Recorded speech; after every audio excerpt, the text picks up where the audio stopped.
বাঁশখালীর বন্যার্ত মানুষের জন্য আজকে যে ত্রাণ সামগ্রী দিয়েছে, আমরা বাঁশখালীবাসীর পক্ষ থেকে, বন্যার্ত মানুষের পক্ষ থেকে আমরা পারবীয় এই সহযোগিতার জন্য কৃতজ্ঞতা জানাচ্ছি, ধন্যবাদ জানাচ্ছি। আমরা আশাবাদী পারবীয় হসপিটাল আল্লাহর রহমতে সমৃদ্ধ, খ্যাতিপূর্ণ এবং সবাই সুনাম সুখ্যাতিতে সমৃদ্ধ হসপিটাল। আমরা আশাবাদী এই সহযোগিতার একটা প্রথম পর্যায়ে আমরা ফার্স্ট পেজ হিসেবে গ্রহণ করবো। বাঁশখালীর লাখো মানুষ মানে বলতে এখন বাঁশখালীর হাজার হাজার পরিবার গৃহহারা, আমাদের সহযোগিতাকে ধন্যবাদ। সহযোগিতার প্রথম পর্যায়ে হিসেবে আমরা আমাদেরকে ধন্যবাদ দিচ্ছি।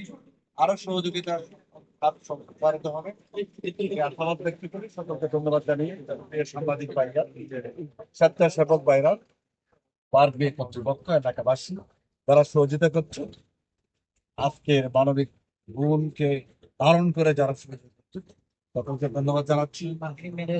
আমি সকলকে ধন্যবাদ দিচ্ছি। আসসালামু আলাইকুম। আমি এই মুহূর্তে একটু কথা বলবো পারবি যে হসপিটালের যে প্রতিনিধি রয়েছে ওনারা যে কতগুলো মানুষকে ত্রাণ বিতরণ করতেছে আমরা ওনার থেকে জানতে বাঁশখালী মানুষকে ধন্যবাদ জানাচ্ছি, আমরা সুষ্ঠুভাবে আসলে প্ল্যানটা নিচ্ছে। আমরা ডিস্ট্রিবিউশন আসলে প্রথম পর্যায়ে এমডি স্যার যেটা বললেন সেটা আসলে প্রথম পর্যায়ে। আমরা আশা করছি আমরা 3-4টা পর্যায়ে করবো। আমরা এই ইউনিয়নে এসছি, আরো কয়েকটা ইউনিয়ন যাবো। এরপর আমরা 300 প্যাকেট নিয়ে এসছি। আর আশা করি আপনারা দেখবেন আমরা কি খাবার দিচ্ছি আপনারা নিজের থেকেই দেখবেন, এটা আমাদের বড় কথা রাখা। আমরা চেষ্টা করছি মানুষের কিছু হচ্ছে, মানুষ যাতে চাল ডাল আলু এগুলো যে ভাত খেতে পারে, তখন তারা ভাত খেতে পারেনি, ভাত যেন খেতে পারে সেই চেষ্টা করবে। এবং আমরা সেকেন্ড পর্যায়ে যখন আসবে তাদের আসছে, আমি মানুষের সহযোগিতা করছি, মানুষ সাহায্য করেন আমরা দিব। আমাদের আমি আর ম্যানেজমেন্ট কমিটিকে যারা অর্থায়ন করেছে তাদেরকে ধন্যবাদ জানাচ্ছি। আমরা কিছুই না, আমরা শুধু সাপোর্ট চাচ্ছি, সাপোর্ট পেলে আমরা আবার ইনশাআল্লাহ। আমরা এই মুহূর্তে আরেকটু কথা বলবো আমরা কত সব পরিবারকে আজকে বিতরণ করতে দিচ্ছে বিষয়টা একটু নিচ্ছি। আর কি হসপিটাল বাসকারীতে যতটুকু সম্ভব পারে অসহায় মানুষের পাশে দাঁড়াবে। পার্কিং হসপিটাল 200 প্যাকেটের আয়োজন করেছে তারা। পার্কিং হসপিটাল চট্টগ্রাম দিন ধরে আপনাদের হসপিটালের মাধ্যমে এই প্যাকেটগুলো প্যাকেটিং করে পার্কিং হসপিটাল ম্যানেজমেন্ট নিজস্ব অর্থায়নে ওদের পার্কিং হসপিটাল ম্যানেজমেন্ট আরবি চট্টগ্রামের সম্মানিত মিলিদিন doctor doctor ATM Nazmuddin sir, আমাদের সিএফ স্যার, মামুন স্যার সহ সবাই অক্লান্ত পরিশ্রম করে কোনো মিটিংয়ে সাপোর্ট দিয়ে আমরা এখানে এনেছি। আপনারা যদি আমাকে সাপোর্ট করেন, বাসখালী বেশি সাপোর্ট যদি পাই, ইনশাআল্লাহ পার্কিং হসপিটাল চট্টগ্রাম নেক্সট টাইমে আরো বৃহৎ আকার আসবে।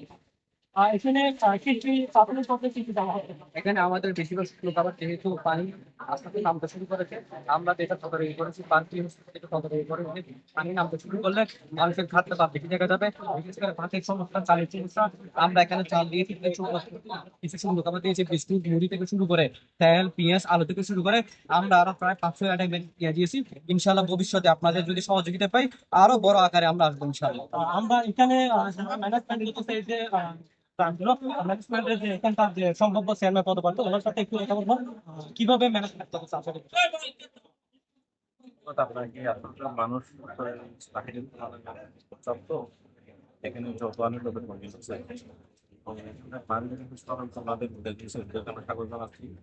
এখানে আসলে এখানে মানুষের চাহিদা অনেক